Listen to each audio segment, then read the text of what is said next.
L'expression loin de chez moi, c'est vraiment une expression très compliquée, car je sais que il y a une quinzaine d'années, j'ai d'ailleurs écrit un texte où je parlais de loin de chez moi, mais le loin de chez moi, c'était la RDC, donc la République démocratique du Congo. Pour moi, c'était là que j'étais née et bon, quand on construit sa petite enfance et son enfance, c'est le pays où on a l'impression qu'on doit être. Donc pour moi, c'était ça, loin de chez moi. Je pense que la RDC, maintenant, c'est terminé. Bon, ça restera toujours mon pays de naissance.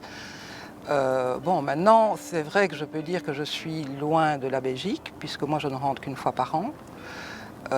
Et loin de chez moi, ce serait plutôt pas lié à un territoire ou à un pays, ce serait loin des miens, alors de ma fille et de mon petit-fils et du compagnon de ma fille et de mes amis. C'est peut-être plutôt cette expression-là que je devrais dire, loin des miens. Bon, laisser la RDC, c'est pas moi qui ai décidé, c'est mes parents qui ont dû rentrer, qui ont été obligés de rentrer, donc ça, c'est pas mon choix. Après, par contre, moi, j'ai essayé de m'installer en RDC, mais c'était trop compliqué. Et comme j'ai toujours eu cette impression en Belgique de ne pas être vraiment chez moi, l'âge arrivant, j'ai pensé que c'était important pour mon équilibre de retourner en Afrique. Et de quitter la Belgique qui était la moitié d'un peu de moi, mais pas vraiment chez moi. Et donc c'est comme ça que j'ai commencé à réfléchir à partir en Afrique et que je suis arrivée au Burkina Faso.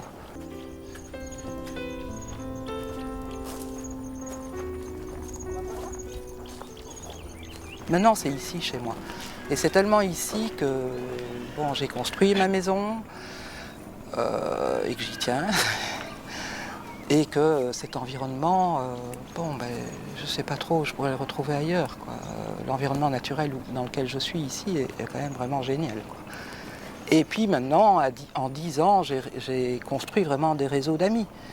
Peut-être, j'en ai toujours en Belgique, mais comme on ne vit pas le même quotidien, il y a parfois un décalage quand je parle de mon travail ici ou de la vie ici. Bon, je vois bien que parfois les gens ne comprennent pas trop ce que je raconte, quoi. C'est plus facile de discuter avec les gens qui sont ici. Voilà.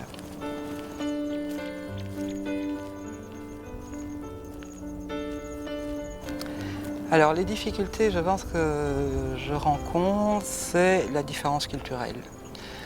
Je pense que même si je connais depuis 10 ans certaines choses, il y a des comportements ou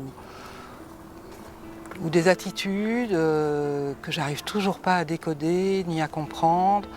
Et je pense que c'est vice-versa. Je pense que parfois je dis des choses que la personne en moi, burkinabé, n'a pas compris, je pense, non plus.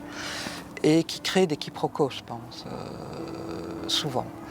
Et j'essaye de faire attention. Mais voilà, je pense que ça, c'est vraiment très, très compliqué d'arriver à tout comprendre, à tout décoder. Et en plus, il y a des choses que je peux comprendre, mais que je n'accepte pas. Je pense qu'une réflexion qui aurait été intéressante à faire, et que moi j'essaye aussi j'ai déjà écrit aussi là-dessus, c'est la différence entre migration et expatriation. Et ça, je trouve que c'est une différence importante si je nous prends, nous, Européens, par exemple. Je pense qu'il y a une différence entre des personnes qui vont se dire expatriées et moi qui vais plutôt me dire immigré. Parce que je pense que la démarche n'est pas la même. Si on s'estime expatrié, la plupart du temps on sait que c'est pour des missions de 2 ans, 3 ans, 4 ans. Donc je pense qu'on n'a pas le même rapport au pays ou investissement par rapport au pays que quelqu'un comme moi qui se dit bon, je croise les doigts, je quitte tout en Belgique, je deviens résidente au Burkina et c'est ici que je dois construire la fin de ma vie. Moi je suis quand même arrivée que j'avais 50 ans. Et que donc mon investissement va être complètement différent que quelqu'un qui se dit qu'il va avoir 4 ans dans un pays et puis qui va changer de pays. C'est un Verviers avec l'acteur Jérémy Irons. Bon, et alors il y a tout le débat sur l'immigration en Europe qui fait peur à tout le monde. qu'elles soient économiques, politiques. Bon, moi je ne sais même pas s'il faut faire des différences. Et je trouve que c'est de pire en pire. Et qu'il serait grand temps qu'on soit beaucoup plus accueillant en Europe comme on l'est en Afrique. Et que l'Europe se rende compte que c'est quand même souvent en plus les pays africains qui accueillent plus que l'Europe. Et que voilà, et qu'il ne faut peut-être pas avoir peur de l'immigration parce qu'en plus, elle a toujours eu lieu.